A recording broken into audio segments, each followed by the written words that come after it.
잘못했어요.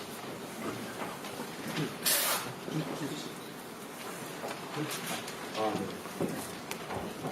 안 나오는데요? 안 나오네. 안 나오는 줄 알았어요. Guys, just before I start, just recognize I'm a bit hungover from last night, so I just want to make that known. If I slur, that's because of that, not because of my lack of rhetorical flair. Yeah. Right. Guys, the global poor live in a system of oppression called No, it's 22. I just wanted to say that, yeah. But seriously, the global poor are seriously in a problematic situation. Global convergence is a fucking lie.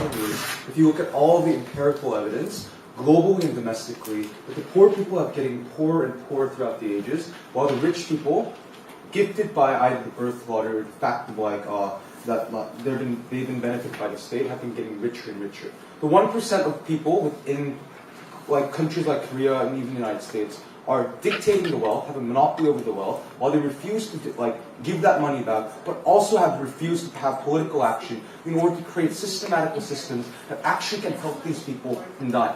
You guys need to also recognize how dire the situation the poor are right now, right? These poor people aren't simply poor people like me who can't afford apartments like NC, but these people are people below the poverty line, meaning that their life and their day-to-day lives are a struggle in which they do not have food, they do not have shelter in the winter. It means that these people's lives are threatened. This is the context that you guys need to know before going on to this debate. So we're going to give you a series of 4 arguments, right? 1, why principally the government can only use the threat of violence in terms of criminal punishment once they fulfill their duty of reciprocity, and why in the poor these people do not fulfill that duty, therefore the government principally cannot punish them. Secondly, in terms of in legal theory, why you need malicious harm. If it's something that you want to live and you act out of self-defense, you cannot be principally harmed. Thirdly, why this exacerbates the cycle of poverty and this severs social mobility, and NC will come up and say why this policy will actually increase the impetus for structural change for apathetical people in the public. NC is smart, will do that very well. Let's go on to this. Before that setup, right? A few clarifications. 1, as I mentioned in the intro, the poor means that these are poor people below the poverty line, struggling in life with that situations, unable to have homes, and all these things, right? We're not talking about simply a bit poor people. Secondly, this is not exclusive to welfare policies. The government are going to still have welfare policies like food stamps and blah, blah, blah, and all these things, right? But this is a simply safety net. If you are in a situation, an often context, when welfare policy lacks a lot of things, even if you are, if you're going to die, if you're going to starve, you stealing bread is not a problem. Thirdly, this is going to limit this context of this is going to be limited to things that are necessary correlated to your survival. Meaning you're going to be accepted and absolved if you steal a food blanket. That doesn't mean simply because you're poor you can steal a Lamborghini or you can go out and sexually harass people. There is a clear reason for that, right? Let's go on to arguments. Firstly, clarification, go. So, following this line of logic, would you also be okay with vigilantism in communities where there's no good police system, or there is no good police? Yeah. Sure. If we can prove that there is actually a lack of structural police and the government is not fulfilling their duty to protect the citizens, we're fine with vigilantism as well. But that's a separate debate. Let's talk about this debate first. Let's go on to the first argument, guys. The government, and the fact that the government can punish people is based on something similar to a social construct, right? The justification why the government has power to put you guys and take away your rights and put you in the criminal court or put you in jail, that deprives you of many things, is because we have given that power as a collective to that community, to that government, right? But that comes under the justification of reciprocity. The reason why we allow the government to have this dictatorship over monopoly is because they at least have a minimum obligation to provide to us protection, but also to provide to us to be accountable. The global poor in this situation lack that sense of reciprocity, right? For 5 or 6 main reasons, right? 1, there's a lot of things the government are actively oppressing these people in many situations. They lack minimum wage laws, meaning even if they work 3 to 4 jobs, 24/7, they lack the amount of money to actually sustain their lives, right? They can't buy homes, they're starving and they're struggling in the winter, they often freeze to death in store station, right? Secondly, they have bad working conditions that the government is simply inacting to solve. There's a lot of situations the government prioritizes companies and corporations and factories like Samsung, even though they're doing seriously shitty things like factories collapsing, right? But thirdly, recognize the asymmetrical investment of education and infrastructure. You need, if you want to go over and rise with the social ladders, you need education. situation, but in often situations, if you're a poor community like Harlem, the government run by white people and rich people do not care about investing in your education, which means you're structurally and systematically disadvantaged in the first place. But things like healthcare as well, right? The rich people don't care about affordable action. They're against it. That's why even if you're poor and you deserve a right to be protected, you're spending all your life saving in your mother's health fees. That's why you yourself are actually suffering and unable to afford food, right? But fifthly, there's things like there's a general trend of gerrymandering, a lack of political interest in capital, not only by the rich people, they're directly unincentivized to help the poor, but also people like us, right? Above the minimum wage, we generally have, although we're not directly culpable for creating it, we have a general culpability because we have inaction and we lack apathy, right? All these analysis leads to a conclusion, right? The conclusion that the government is not doing its fundamental role of protecting these poor people in a dire situation. That's why it fundamentally lacks the justification to actually harm these people and criminally punish them. Secondly, very shortly, analysis of self-defense, right? In a legal system, in a micro-legal system, we allow people to kill people when they're in dire situations, right? We also allow people to kill people when they actually are trespassing in their property. All these things is because they lack malicious intent, and if you are to be criminally punished severely, you need to have an intent to harm that person. But when that intent is that I want to save myself, because if I do not save myself, if I do not shoot that person, he might kill me, in that case you do not have the justification to criminally jail these people. We think this is analogous to self-defense, and that's also a principal argument that they need to engage with.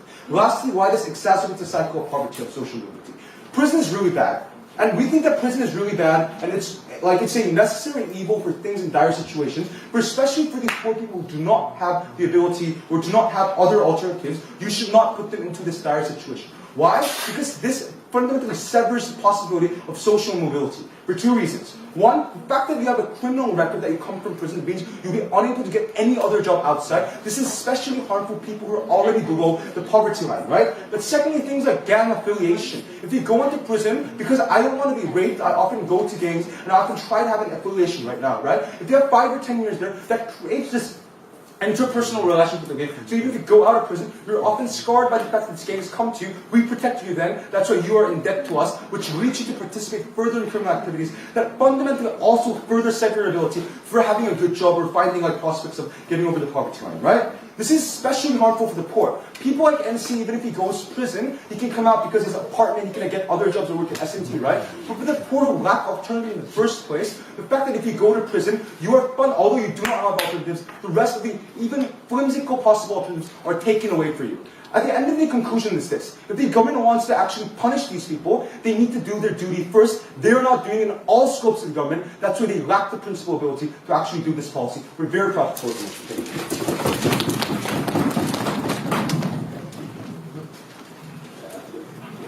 여기 앉아도 될 것 같은데. 네.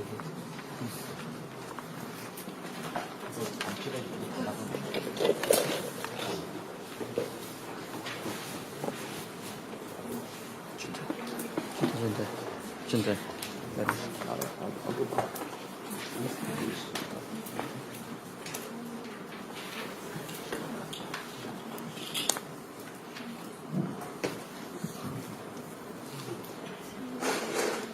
I think when you talk about wanting to help the poor, that you cannot just simply assume that the state is dysfunctional and is unable to help it correct the justice system. Because this debate is just not about whether or not the state is capable of wanting to, whether or not the state is incapable of helping the poor, but it's also whether or not we can make lives better for the poor. I don't think at any point in Prime Minister's speech was he able to tell us why is it that a life of not punishing people and a life of wanting to ignore the poor, ignore the system that systematically disrupts the poor's ability to live is one that is functional and preferable at the end of the day. So the first thing I want to talk about is I want to rebut the idea coming from Prime Minister, because the first thing he said is that the rich monopolizes property and that it's very easy. The rich monopolizes property. I think the first problem I have is that it's very easy to just correct the system whereby the poor monopolizes the property. You have things like inheritance tax. You have things like real estate property tax, for example. You have government systems that actually help the rich want they actually get money from the rich in order for the rich to be able to help the poor at the end of the day. But ultimately, this doesn't fix the inequalities that the poor are facing at all. The problem is that all the justifications, thank you ma'am, is that it assumes that a country cannot have a welfare system that is functional. And I think that's ultimately problematic at the end of the day. They say it is not enough. But we don't think that it's fair for you to ignore your government, the system's flaws, and shift the entire blame to the communities that are the most unfortunate in status quo, right? I think that if the state cannot fix or control any system and continues to neglect the flaws of their welfare system, then logically that state can't function at all at the end of the day. That means that the state then ceases to function as a government at the end of the day. Let's look at what the things I have. Yeah. A functional welfare system will still never be a perfect welfare system. There will always be some poor people who fall below the safety net. For those people, you still punish them and put them into jail. Right, so that assumes that you can't have there's no incentive for the rich to want to help the poor at the end of the day. But I'll tell you in my speech why is it that if we continue to punish the poor for stealing or for taking away the property of another person, this will ultimately help them at the end of the day. The first thing, I think that we're very happy to still punish the poor, but we don't think that we think that the punishment should be proportional to the degree of how much they steal, for example, right? So we don't think that the poor should be punished to the fullest extent of the law. We believe in proportional punishment, where things like if you steal a brick, for example, will give you a small fine. But if you steal things like if you steal property or if you steal money from from other people, then means that there's more jail time for you in that instance. This means that we think it will create a more rehabilitative justice stance that we would like to take at the end of the day. The first argument that I have is that I think this opens up opportunities for the poor to have a better quality of life because you don't antagonize the rich or other communities. The first thing I think is that once you have the jail system, what's good in the jail system is that they're able to train the prisoners to actually have skills. They're able to do things like prisons like in the oceanic countries, for example, they train their prisoners to have skills. You can sue, you can try to get into entrepreneurship, for example, even if it's at a small scale. That's far better when they actually are certified to have those skills versus going out in the open and not being able to get any jobs at all because the companies will continue to discriminate the poor because they are deemed as being unskilled at the end of the day. What it fixes is that if you're in jail, for example, the state actually recognizes that you actually have a skill or a subset of skill that you can use at the end of the day. This also means that the poor people, the poor communities can also find a new purpose and meaning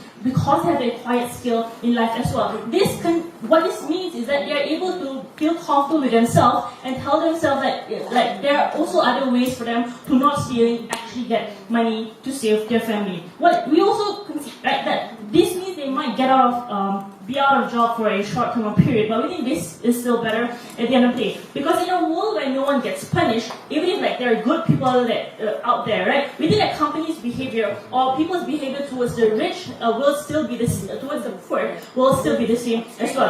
They continue to discriminate. They will continue to label poor people as unskilled, as unproductive at the end of the day. And this is far worse when no one wants to empathize with the poor at all. What this means is that you don't antagonize the rich individuals or rich individuals by saying that poor people can just get whatever they want because they are just poor, right? I think what this means is that it becomes far worse if you don't punish because you instill the mistrust within people again towards the poor people. That means that there's less incentive to also help the poor. This means there are less handouts. This means there's less NGOs hiring you. This means that there's less welfare programs. The same problem that the Prime Minister wanted to talk about in the first place because you continue to segregate and you continue to instill the stereotype against poor people as well.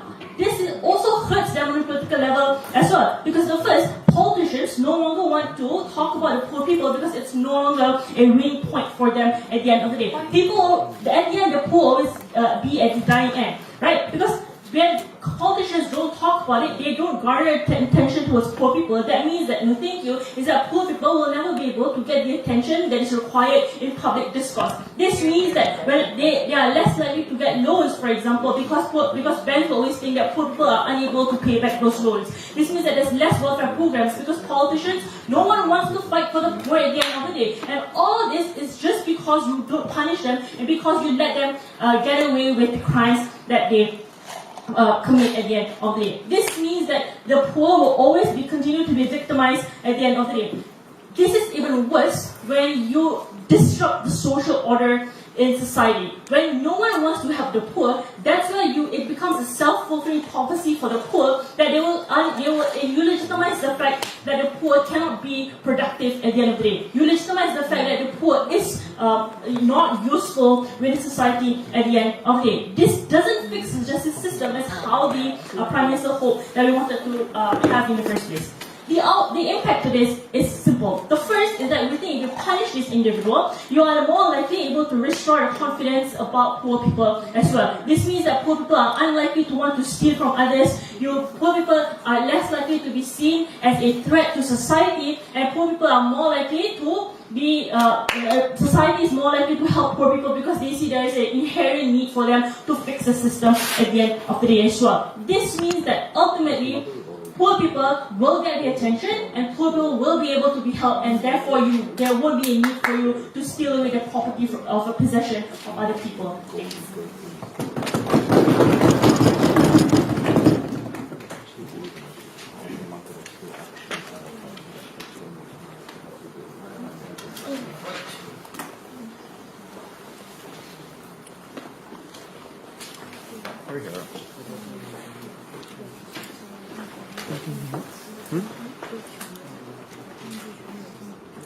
Do you have enough memory?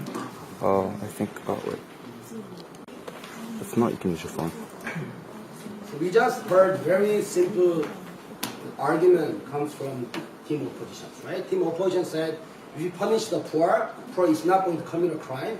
Even if you punish the poor in the prison, they will be trained, and then they will be nice, productive members of the society. If that is the line of logic from the oppositions, I don't think in any country in the world we see the problems of poverty.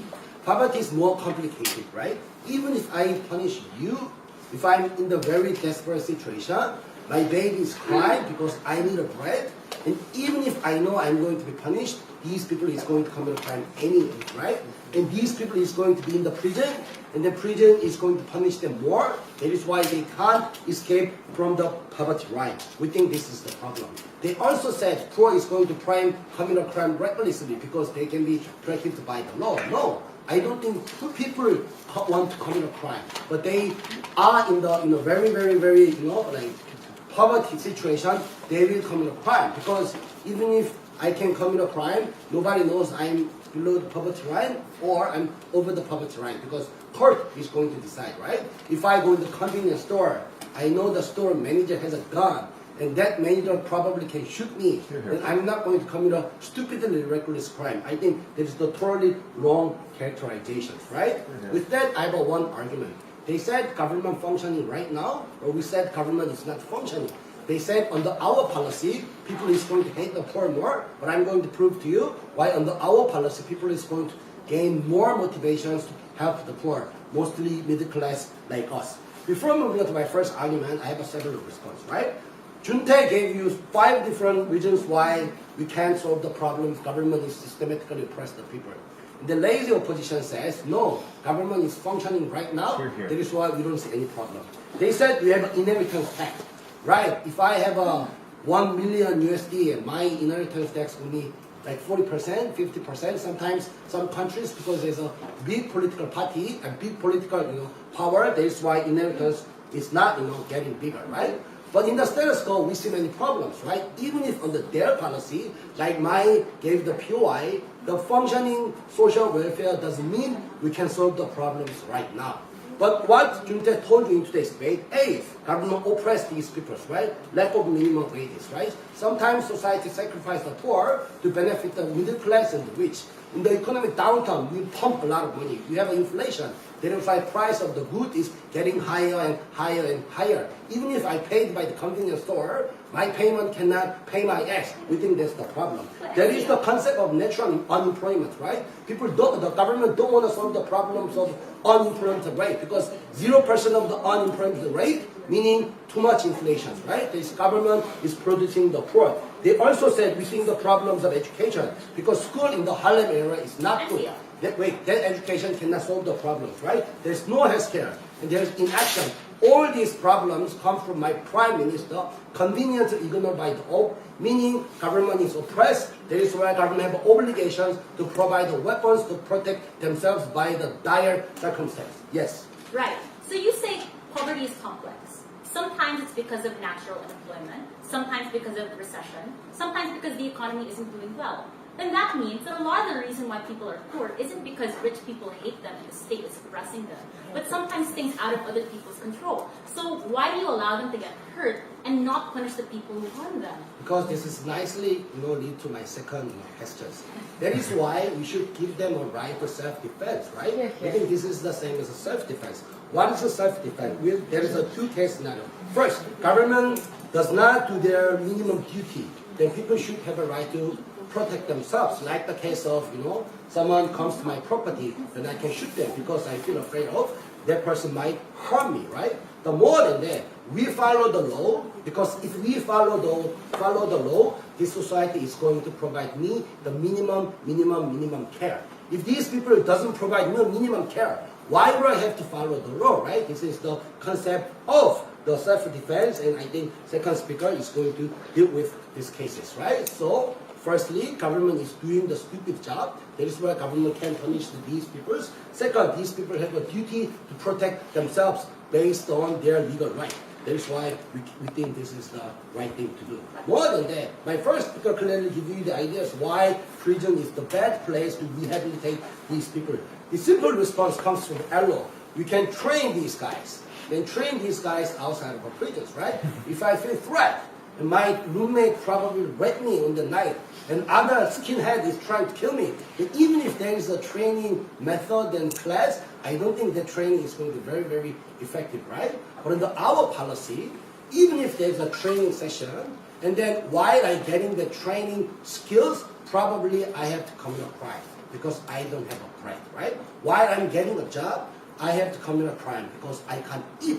Under our policy, these people can get training and get skills, and they don't have commit a crime. More than that, my Junta also clearly argue many reasons why the moment you put these people in the prisons, these people cannot be rehabilitated, right? Because they cannot get a job. Because society have a very negative ideas. I used to be in the prison and no one is going to give you the job because shop owner does not believe you, right? These people is committing a stupid crime. That is why people can commit a crime again. So the moment you put these people in the prison, we think this is the problematic. More than that, these people cannot pay the fine. That is why even if I just pay 50 USD, I'm going to stay in the prison longer. We think that makes the vicious cycle worse. Then let's move on to my last argument why under our policy it is better. We don't think people don't want to help the poor. We think people want to help the poor, but they have indifference. We can solve the problems with indifference.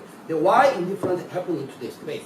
A, there's too much segregation, right? We have too much gated community. We don't share the public infrastructure, and media always portray the problem is being solved right now. People who commit a crime is bad guys who try to improve their life rather than escape from the poverty. That is why middle class cannot solve the problems. But under our policy, poor problem is their problem, right? When I go into the service station, sometimes poor is going to steal something from me. If I have a convenience store in the poor area, poor people is going to commit a crime and then I'm going to lose something. These people is going to recognize there is a problem. Then how our problem can be solved? There is a political person, political party, and political groups. They trying to say poor is the problem, but these people don't have a political power because they don't have a they don't have political donations and too much critical mass. But under our policy, people are going to care about the opinions of these people because we want to solve the problem. That is why the government is better than the opposition.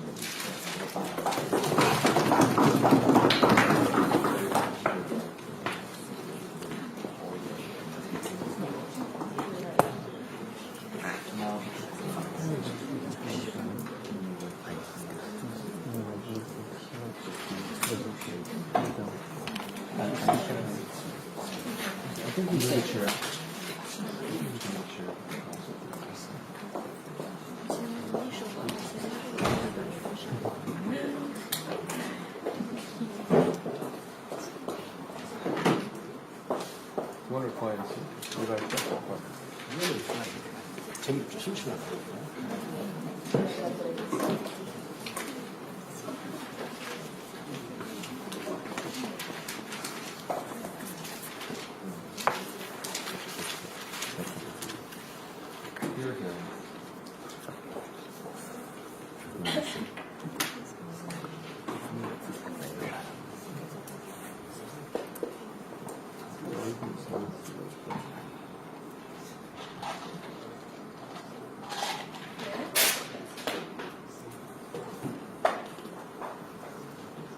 It's so preposterous that the NC and all the government team is belittling the poor as incapable of making good choices, incapable of fixing the society as individual choices as well. We think as a team opposition, what we're trying to prove in this debate is not fixing the old problem our societies have. That is not the burden of this debate. The debate is about how we fix the system in terms of rehabilitating these individuals as well as sustaining the stable social orders and justice so everybody can have fair chances, everybody can have fair accessibility of the protection and security they are entitled to have. We think that what the Kim government failed in this way are following. Number one, they talk about that their principal problem is this. They are changing the cases and stances as convenient as possible. Firstly, they talk about how the society is broken, that our government is oppressing as all the individual poor, and now they're also talking about how rich are also complicit, and then all these different explanations, and there are also natural reasons why this just happens.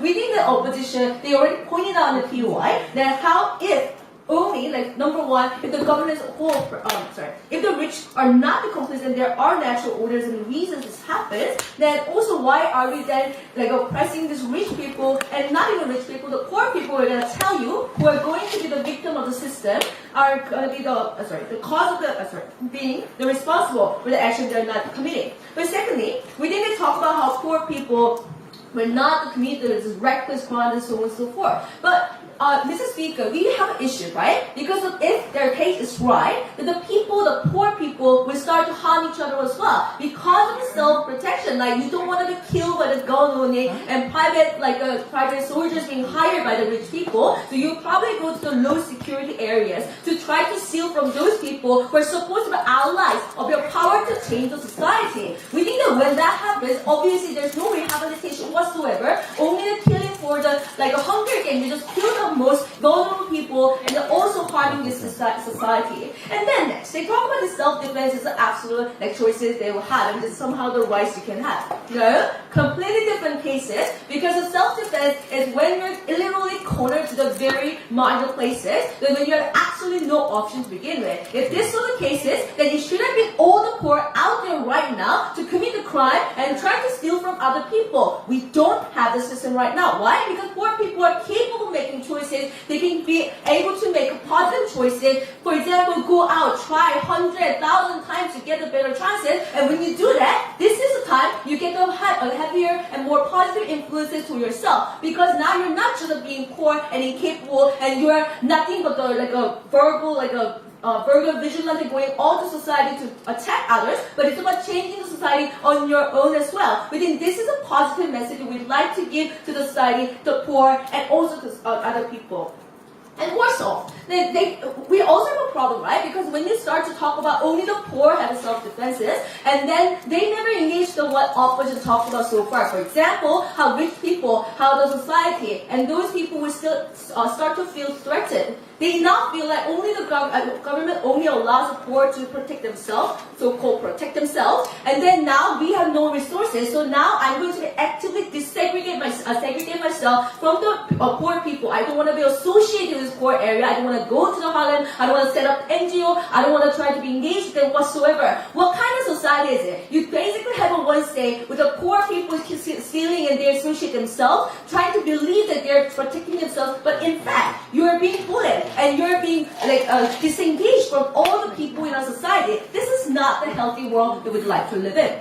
We think that, and then lastly, they talk about how this is a bad place to teach them. Well, number one, we have a principles, internalizing message that our society has towards the poor people that this action is wrong, and then principally, you trying to steal from other person, bad intention, bad action, this is wrong thing to go. They never talk about the big principle, what kind of messages this actually brings to the people. Yes. But the problem is the government could do all those things for the past 100 years and they haven't.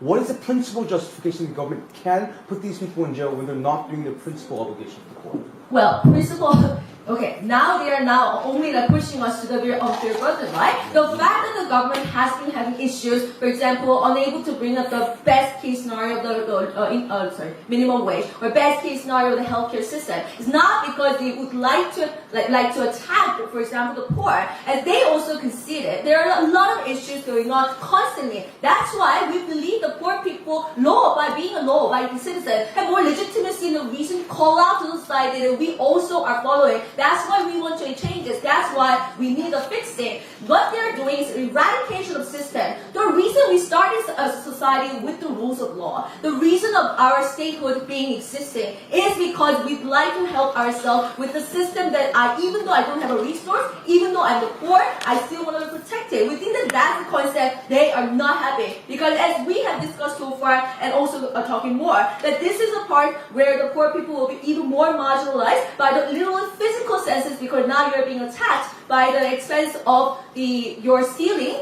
Even though you're rightfully doing it, that people will still try to self-help themselves, for example, the rich people. So let's talk about more bigger issues as well. So we think that we have to ask this big question, right? So what kind of a situation where the qualifying conditions we punish the people? We think in this case there are two big issues, right? One, action, and two, intention. We think that both of them categorically, it fits in to the system. These poor people being punished. One, literally, your action itself is harming the others. Like you go out actively and then try to steal either a loaf of bread or either, for example,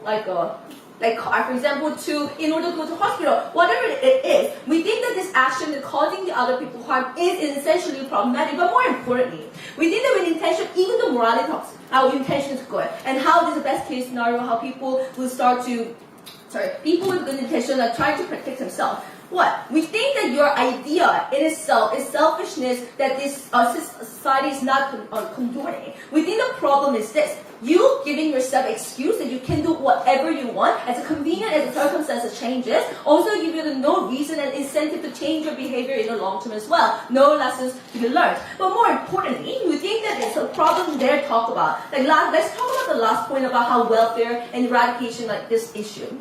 We think the problem is this.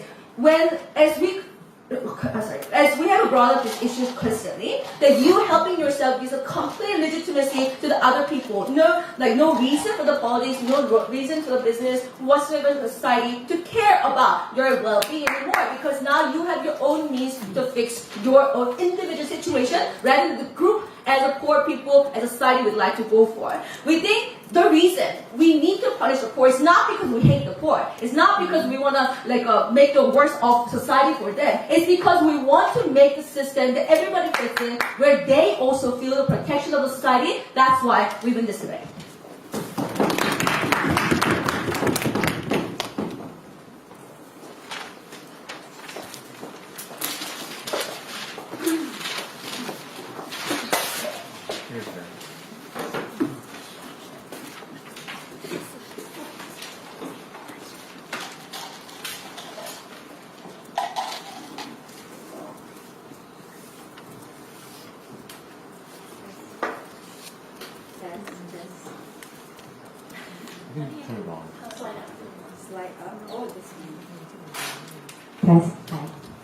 Still a battery. To say that the poor have a choice is to say that the poor are evil and they made a deliberate, immoral choice to steal and to harm society when they could have just gotten a job, worked harder, and made an honest life for themselves. That's just not true. Structural poverty means that when you are born poor, you stay poor by circumstance. When you grow up in a poor neighborhood, you don't have basic amenities or a minimum quality of life. Poor people go to poor schools that are in lower quality and they drop out in order to get a job. You can work 3 jobs and still have no minimum wage in order to feed the rest of your family. You grew up in a poor neighborhood surrounded by other gangs and criminalities. When they told you in status quo the poor will steal from the poor, let's do a reality check. In status quo, the poor are already the #1 victims of crimes because they live in those neighborhoods. They want welfare and they can't get welfare at the side of status quo that they will try to defend. They cannot afford healthcare. They cannot compete for job opportunities against the middle class. So you wanted to say that they have a choice. But it's just not true. Being born poor isn't a choice. Making a choice to survive is not a real choice. Survival isn't a choice. Survival is a necessity. Under that framework, 3 questions. Firstly, what is the state's duty when it comes to the punishment of the poor? Secondly, how should a fair criminal justice system treat the poor?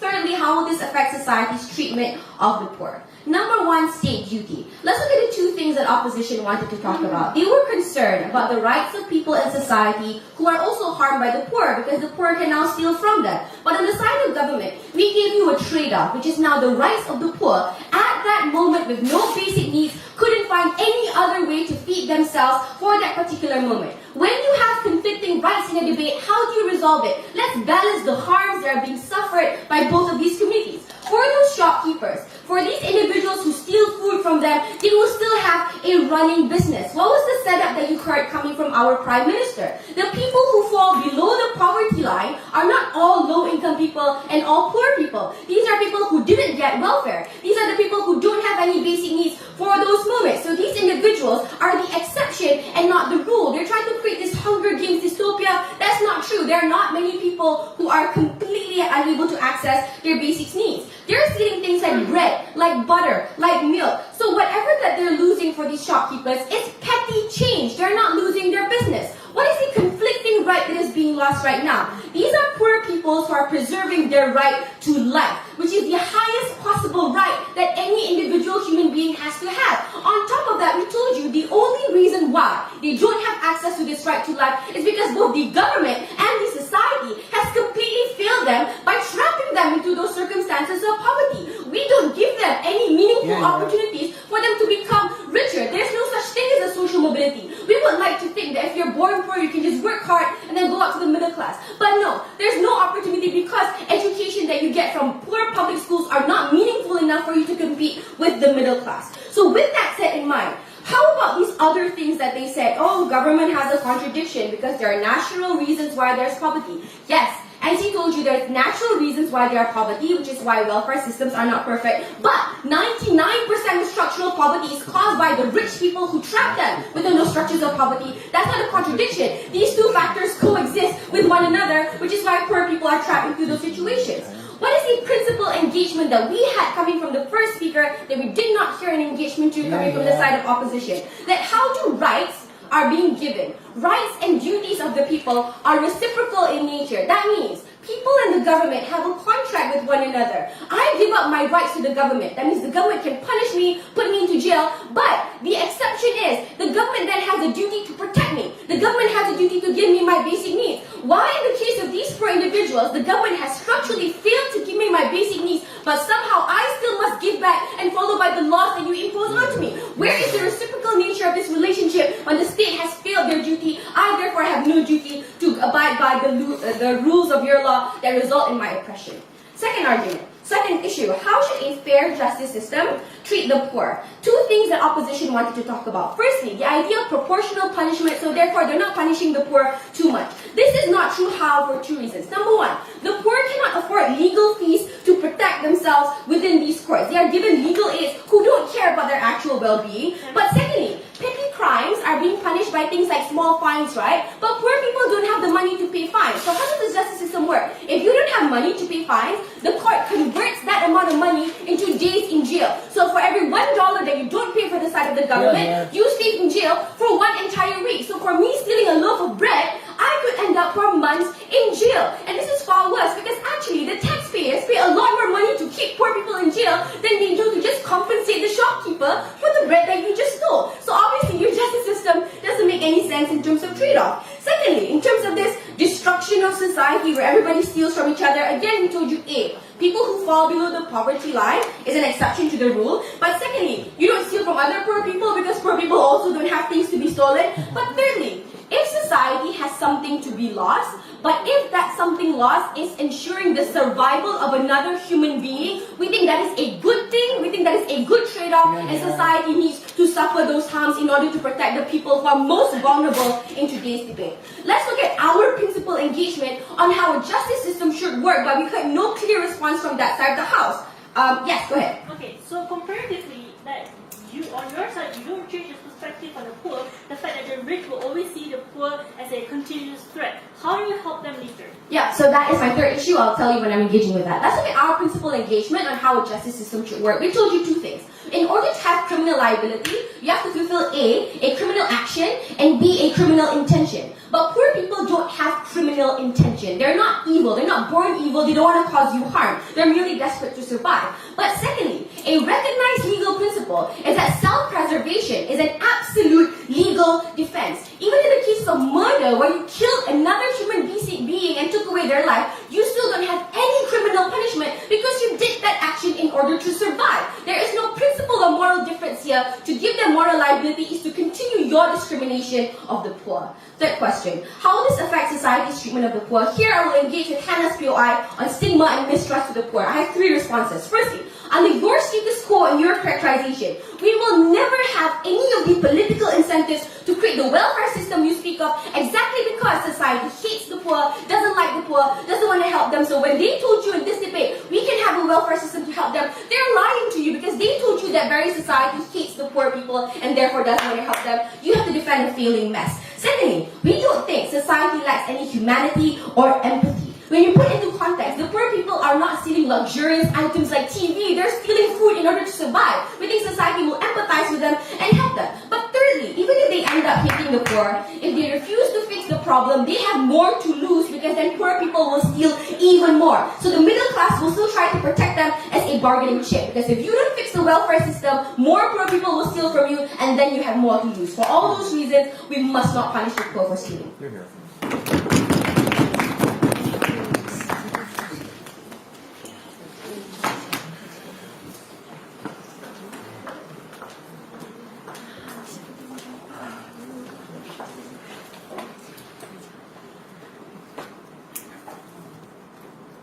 No?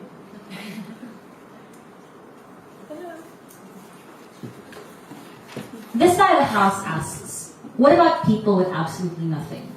What about people who work 3 jobs and still fail to make ends meet? People who can't provide food for their family.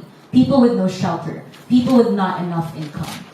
These honest to good people are exactly those who are worse off on government bench. People, honest to good people, who work like hours and hours of their lives trying to provide for their family. The policy of not punishing those who steal from them is similar to just drawing a large red target on all of these individuals and allowing them to be stolen from with absolutely no remorse from the people who steal from them.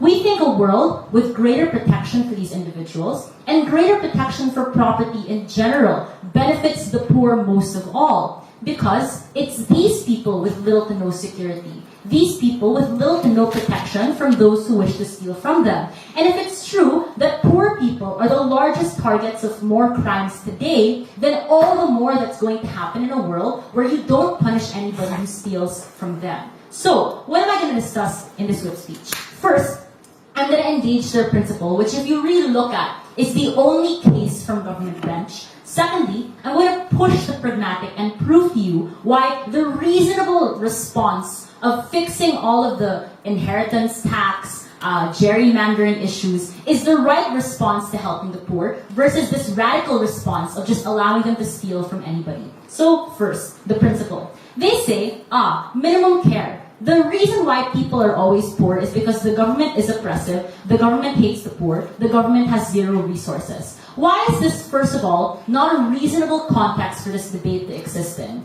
Because if it's true that the state has zero resources, the state hates the poor and will not help them in any and all contexts, then on their side, the state will also not be able to fix welfare systems. The state will also not be able to help the poor. So we must put this debate in a reasonable context, where the state does not absolutely hate the poor, and the state does have some resources. That is the only way for this debate to occur. What does that then mean? The second level now is, the reason why people are poor is, like what NC says, very, very complex. It's not always the case that when people are poor, it's because rich people hate them, and the state hates them, and everybody hates them, and nobody wants to help them. A lot of the time, it's because of things that are out of control of rich people, or governments also, right? You can't control when there's a global recession that takes place, which is usually when unemployment happens the most, and poor people are delved into poverty. It's when depressions happen the most, ladies and gentlemen. When things happen, and not even rich people know what to do about it.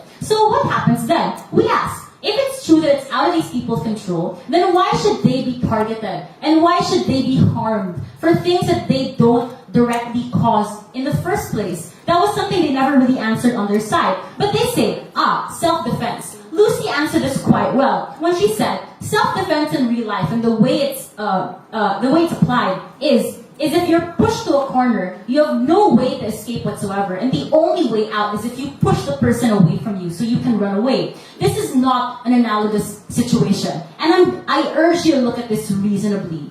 The poor are not, the only option for the poor isn't always to steal, which is why in status quo, not all poor people are thieves, ladies and gentlemen. The way you look at it should be, there are many options actually for poor people. You have a rise of social awareness and people creating NGOs, doing volunteer work to help the poor. You have more jobs open to them. You have oceanic countries like Australia and New Zealand offering jobs to ex-convicts as required by state policy. You even have, in developing countries, the poor as the largest voting blocs. In Thailand and the Philippines, they even outnumbered the middle class and the rich in terms of who to elect for the next president, right? So there are many instances of the poor actually doing well and finding ways to help themselves without having to steal, and no response whatsoever for why stealing ought to be the only option for these individuals. Next, they say, but the problem is, look at the world. There's bad minimum wage, no welfare, no loans. These are direct government policies that harm the people. So our first question is, why is the response then to fix this with a solution that does not directly target these problems? What Hannah told you up front is, if the problem is bad minimum wage, then we should probably fix minimum wage.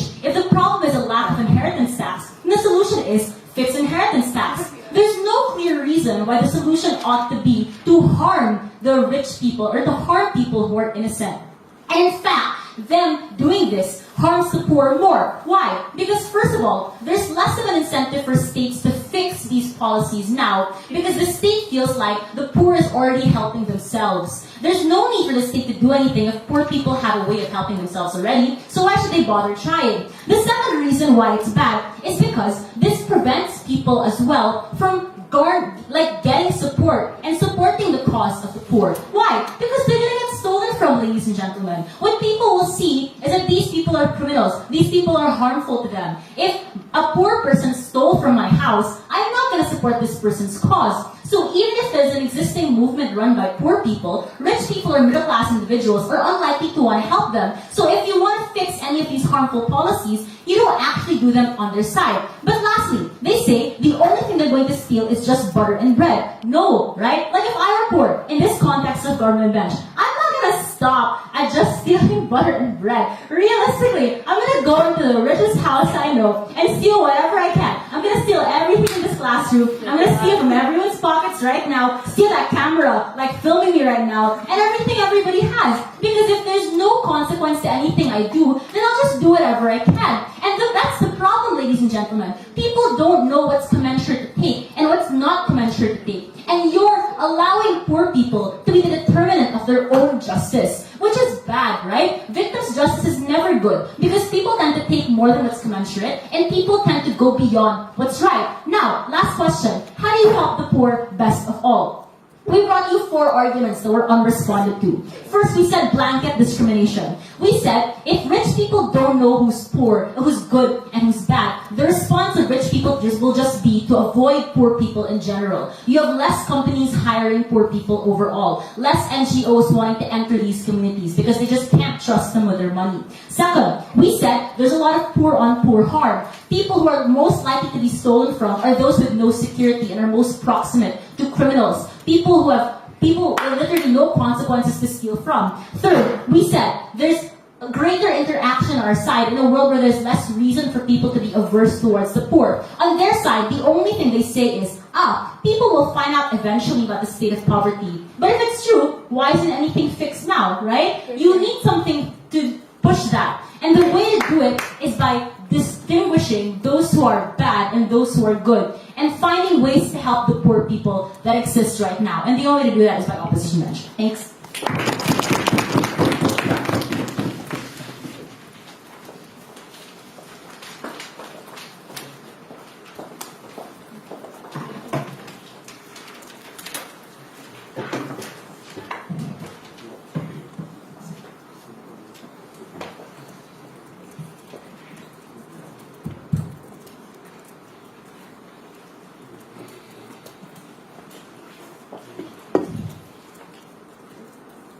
One thing we agree with the government of today's debate, that we don't think that poor was born to be poor, or was born to be evil. We think that when the only thing that, though, in the end of the debate, I want you to remember is our opposition is the only one who actually believes in not making the poor an evil entity as a group and as individual. We think it's so preposterous from the government to talk about how, look, society is broken. So as a government, we don't think this is solvable. So you know what? You help yourself.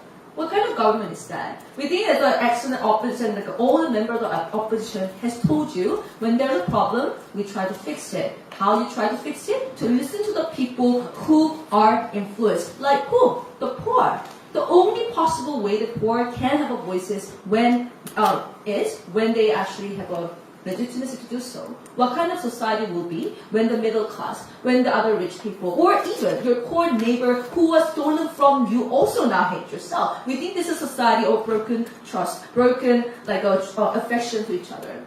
Let me tell you a story. So let's imagine there's a whole process of the individual life of this poor person. So let's imagine I was born poor, and then my mom is sick, and then we don't have food right now, and then I go out and I want to try to fix something. But obviously, then I don't want to steal someone, right? I don't want to harm other people if I had other choices. That was the context everybody wanted to talk about. When that cases, obviously I want to go out, right, and try to get some job. Let's say very minimum wage, but still giving some loaf of bread kind of money. I go to convenience store. But in a convenience store, the owner would not like to give you a job. Why? Because now you are the person who can, by the law, like apparently, then who can steal from you if this person is so desperate. So if the person comes to you and asks, oh, so why are you getting this job? Oh, because I want to earn money to give my mom a medicine. Oh, so you're really poor. Hey, hold on. I don't want you. Like, you're the person who can't harm me. Why should I be helping you out? We think that when this context happens, this is a very problematic, right? Because now you have also legitimacy for these people, either middle class or the rich people, to actively discriminate these people because as their level of self-defense. Obviously, choosing the other person from the richer area, the people who are not desperate, is not a crime, right? It's about the hiring. So we think that this discrimination is even worse off. But then, now, I actually want to go further, right? So, with my good intention of holding that I'm the only one who discriminated, right? Because now I have no legitimacy to call for changes. Look, people, can you help me? Like, I want this system to be fixed. I don't like this system. I don't like people discriminating. I don't like me being so poor. But who listens to you? Like, NGO who used to help you out is not scared about funding being stolen. And now the politicians who used to listen to you because of your voting bloc, now more fearful of the excuses that you're given to the poor is a good enough reason why we should stop caring them. It feels like that your resources are all gone.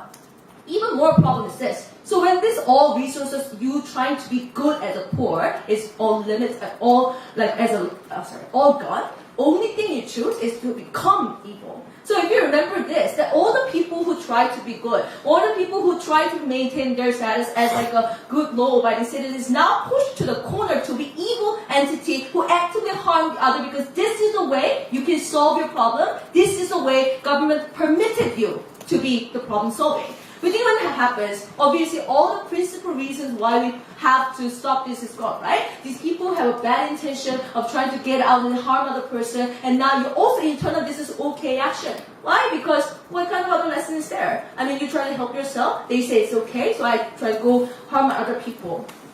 But then, even in this case, you don't want to be killed, right? As we discussed. So all the targets of this debate is not going to be really the person who actively harmed you in the end. It's going to be the people who are limited resources. So for example, if I had a mom that I told you in this story, that even though I have a sick mom, I maybe had a bed, maybe I had a small bicycle, and now other poor people come to you and then steal it because you don't have a security overall. We think this is a time that I, as a poor people, are just fundamentally fundamentally disenfranchised, fundamentally discriminated by society.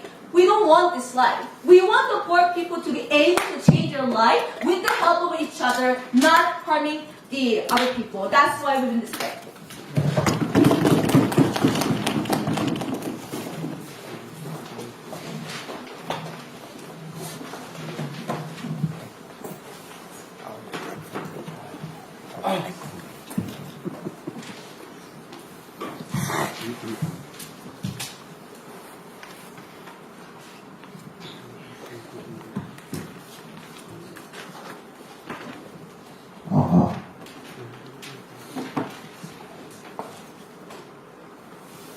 I think the greatest trick the devil ever pulled was that convincing the world didn't exist, right?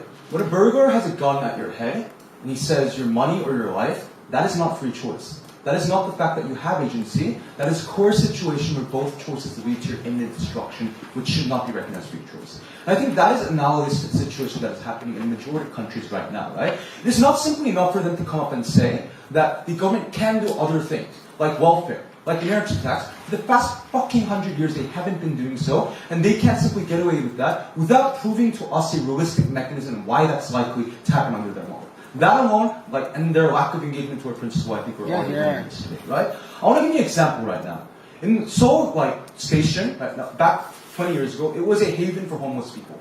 When Oh Se-hoon, the previous minister, became a mayor, he made the design Seoul policy, right? He wanted to make Seoul this mecca for people to come and be tourists, right? So he kicked all these people out. He put them out to other stations of these cold winters, and they say, according to reports, in winter times, death rates weekly of these homeless people are 100.